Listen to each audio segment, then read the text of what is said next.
Hello, welcome back to the channel, and today's video is going to be a continuation in our Python tutorial series. So today we're going to be taking a look at using the math module, which is a really useful module you can import in Python to do a lot of the more complex math operations that aren't included in just base Python without having to write whole scripts and routines to do the math. So as always, when you add in a module that's not just default, you need to start your program by importing it.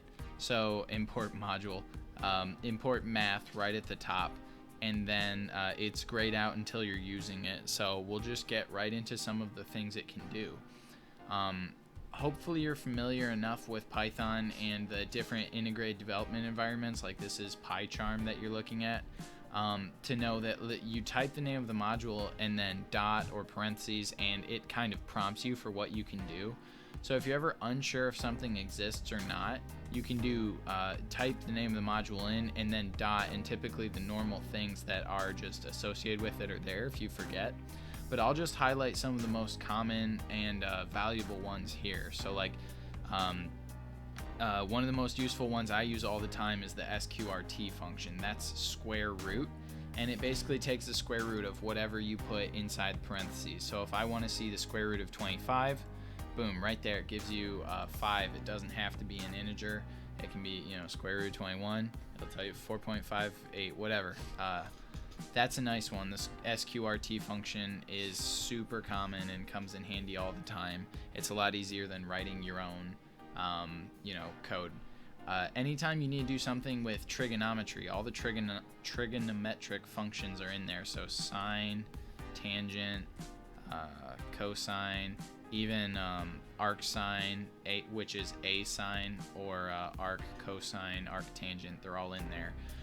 The default for those, I will say, is radians. So you'll see if I say like 3.1415, that's radians, so it's basically saying the sine of pi, which is basically 0. You see we get 9 to 10 to the negative fifth here. I'll make it just 3.14 so it's a little easier to read. It's practically 0. We'll do math cosine of the same, 3.14. And we'll see, so cosine is basically -1 at pi, right? So you're probably saying, well, why not just use pi? And that's another super common thing you can do with math, is math.pi, and that actually is pi. So you'll see we get exactly -1. If we came back up here and replaced our 3.14 with math.pi, we'd get so close to 0 that it's mathematically indistinguishable. I'm not sure why they're not comfortable with just giving us the 0. But there you go, it's math.pi. You could always round it off to a few digits and it basically would be 0. Another one I use, it's a little less common but it still comes in handy, is Factorial. So if you're not familiar with what a factorial is, it's basically you input a number here like 5, and it does 5 times 4 times 3 times 2 times 1. That's what a factorial is. So if I run that, okay, 120, that's the same as coding 5 times 4, 5 times 4 times 3 times 2 times 1. You'll see that these two are the same, but then it gets, this is super convenient. If you get up to numbers like 12, it's just doing a lot of multiplication for you instead of having to say 12 times 11 times 10 times 9. So the applications are less common than some things like square root and using pi, but factorial is one of the built-in modes as well. Exponential and logarithmic, it's just exp if you're doing e to the whatever, so like just exponential 1, there you go, 2.718.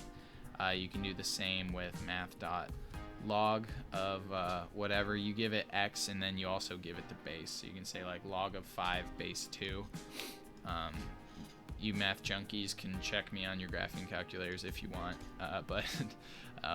So then another one that I really like is the math.pow. This is one I use all the time.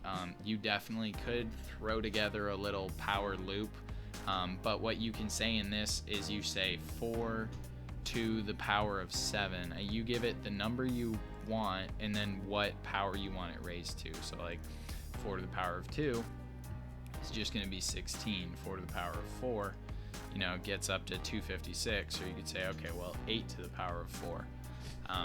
4096. And it's also really important to touch on, everywhere that I just put in a number, you can replace with a variable. So if I said like my variable is equal to 19, maybe I shouldn't say variable because it's kind of a built-in, but let's say, okay, so we want variable raised to the power of 4. As long as it's the right data type, you can use variables instead of numbers. So putting these inside of functions is really useful a lot of the time. Those are really like the most common ones. I'll just scroll through the list real quick and you guys can kind of see like there are some variables as well. That's what the V means versus the F, which means function. So like pi was a built-in one. E as a constant is built in. Ceiling and floor are two fairly useful math tools. They'll either round up no matter what, or they'll round down no matter what. I mean, there's a lot of math that you won't really need. There's a lot of math that you'll use once. You can use infinity within the math functionality. But kind of what we talked about here today, there's also radians and degrees, which convert from one to the other. So if you put a value in degrees and you want to get it in radians or vice versa, you can use those. Again, there's a lot of built-in math constants. And in general, it's a nice tool that has a bundle of a lot of the more complex mathematical functions you might use while coding in Python. And it's good to know the basics. So if you have any questions about anything you saw here today, or you'd like a more in-depth tutorial using any one or several of these, just let me know about in the comments below. And if you found this or anything else on the channel useful, I really appreciate a like on the video and a subscribe to the channel. It helps me out a ton. And as always, good luck with your code, and thanks for watching. Thanks. Bye.